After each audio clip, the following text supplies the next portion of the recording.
Dos niños Sioux huyeron bajo la tormenta de un centro legal, donde otros como ellos simplemente desaparecían. Hombres sin insignias, protegidos por silencio institucional, llegaron en la noche exigiendo que Jacob Hill los entregara.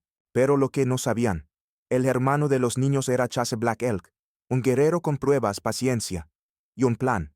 Y solo escuchen cómo se derrumbó la fachada del poder, y por qué, al final, la justicia encontró su camino. El sol se había escondido tras nubes tan negras que parecían haber nacido del centro de la tierra. No llovía todavía, pero el viento silbaba como si estuviera buscando algo perdido entre las praderas del sur de Dakota. Las hierbas altas se agitaban con nerviosismo, doblándose en direcciones opuestas, como si pelearan entre sí. La cerca de madera que marcaba el límite este del terreno de Jacob Hill llevaba días necesitando reparación, pero fue precisamente esa tarde, la más oscura en semanas, cuando él se decidió a salir con el martillo, los clavos y su instinto. Jacob no era un hombre cualquiera. Veterano de las Fuerzas Armadas, curtido por años de servicio en entornos donde leer el aire significaba vivir o morir, sabía reconocer una tormenta verdadera de una común. Y esta, aunque aún sin lluvia, trae algo más que agua. El aire estaba cargado, como si llevara dentro una advertencia. Entonces lo oyó, un sonido breve, lejano y casi absorbido por un trueno que cruzó el cielo segundos después. No era un aullido de coyote ni un chillido de ave.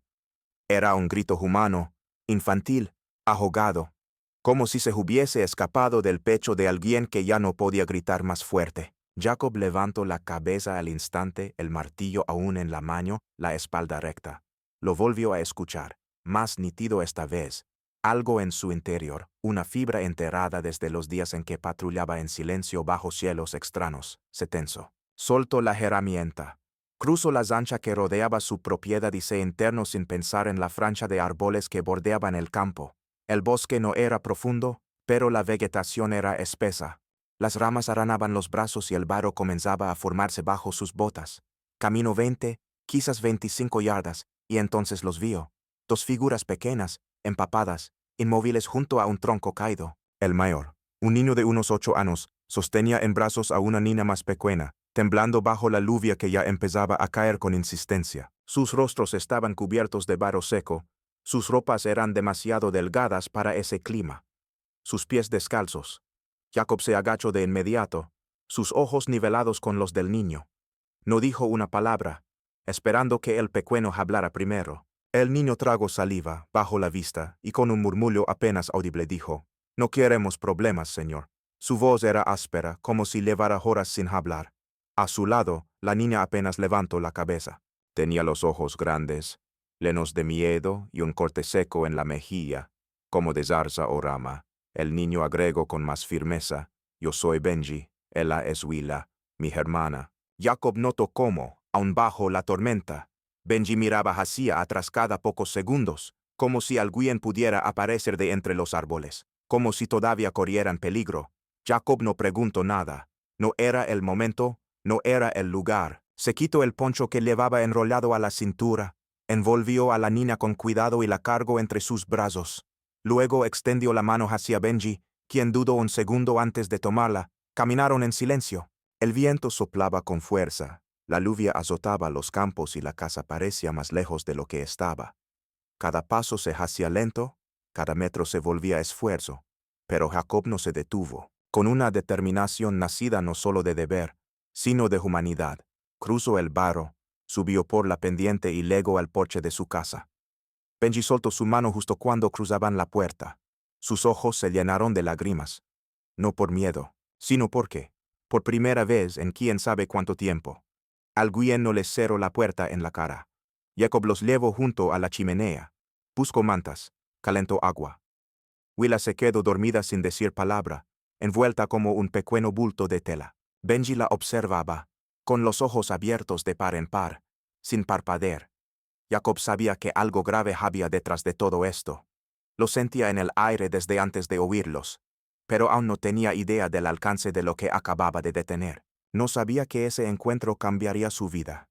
Y menos aún, que acabaría desafiando a personas dispuestas a todo por recuperar lo que no les pertenecía. La tercera noche fue distinta. El silencio que había envuelto la casa durante días se quebró suavemente con el aroma de carne asada y pan caliente. Jacob, siguiendo un impulso más humano que racional, había preparado un estofado con verduras de su propio huerto, como solía hacerlo cuando necesitaba reconectar con algo más profundo que la rutina. Los niños, hasta ese momento reacios a comer más que trozos de pan o frutas, se sentaron a la mesa. Willa, con los ojos aún bajos, se llevó la primera cucharada a la boca y cerró los ojos. Benji, viéndola relajarse un poco, soltó el tenedor, apoyó las manos sobre la mesa y habló por fin. Nos escapamos de una casa de acogida. Empezó, con voz pausada, pero no era una casa de verdad. Era un lugar donde otros niños como nosotros desaparecían. Y nadie decía nada. Jacob lo observó en silencio, no pidió más detalles, no interrumpió. La mirada de Benji era la de alguien que había visto más de lo que debía para su edad. Hablaba con la resignación de un adulto atrapado en el cuerpo de un niño. Willa no habló, pero sus ojos, grandes y oscuros, se clavaron en los de Jacob como si buscaran un gesto de comprensión, de promesa.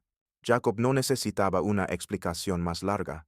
Había servido en lugares donde la ley era una ilusión, donde los uniformes escondían intenciones que ningún juramento podía limpiar. Había visto rostros como los de esos niños en aldeas lejanas.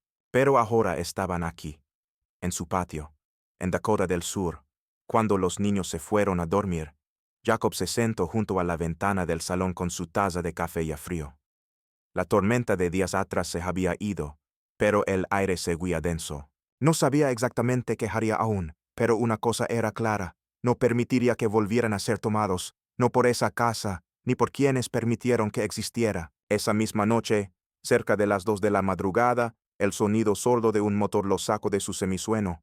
No había luces, ni siquiera faros de posición, solo el crujido de neumáticos aplastando grava húmeda. Jacob se levantó con calma, dejó la taza sobre el estante y subió al segundo piso. Desde una pequeña rendija entre cortinas, vio cómo un SUV oscuro se detenía junto al viejo granero.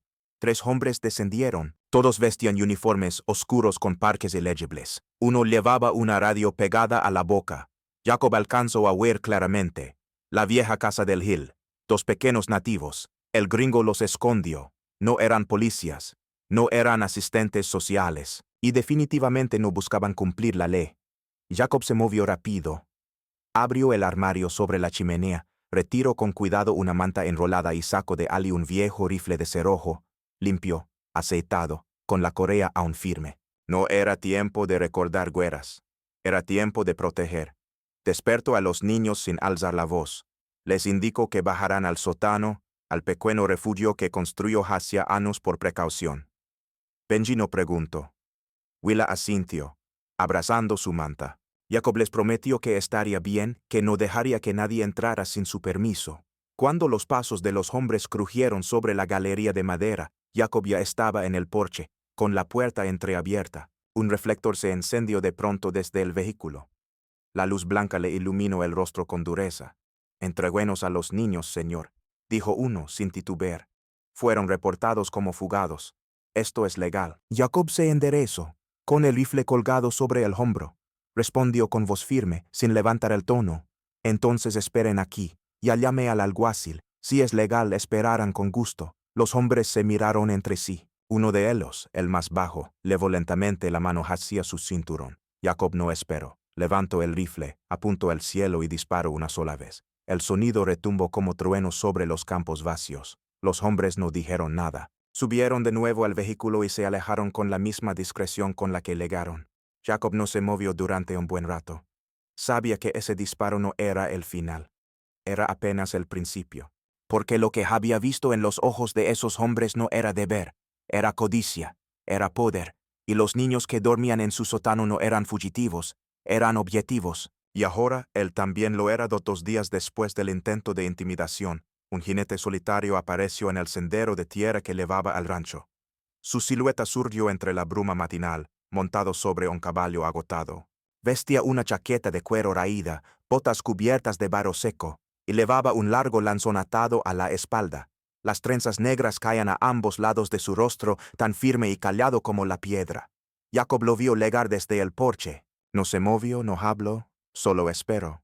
El jinete desmontó con una lentitud serena y dijo: «Mi nombre es Chase Black Elk. Soy su hermano. Benji, que estaba en la cocina, escuchó la voz y salió corriendo. En cuanto vio al hombre, gritó Chase, y se lanzó a sus brazos. Willa lo siguió con paso tímido, pero al llegar, se abrazó a su cintura sin soltarlo. Chase los apretó fuerte. Cerró los ojos. No lloro, no necesito hacerlo. Luego miró a Jacob. Se acercó, le tendió la mano y dijo: yo los busqué, pero tú los salvaste. Jacob aceptó el apretón sin decir palabra. Chase abrió una bolsa de lona, sacó un pequeño medallón de plata en forma de águila y lo extendió hacia él. En mi nación no olvidamos una deuda como esta. Se sentaron en el porche. Mientras los niños jugaban bajo la vigilancia de los perros, Chase habló. Le contó a Jacob cómo, tras servir como francotirador en Afganistán, volvió a casa solo para descubrir que sus hermanos habían sido enviados a una casa de acogida privada, cerrada 3 meses después sin rastros ni explicaciones. No fue error. Fue negocio, legal financiado, y muy callado. Algunos niños nunca regresaron. Nadie investigó. Jacob no respondió. Su rostro se endureció aún más. No necesitaba más pruebas. ¿Te quedarás?, preguntó al fin. Sí, dijo Chase. Sé que volverán por ellos. Pero esta vez no tendrán ventaja.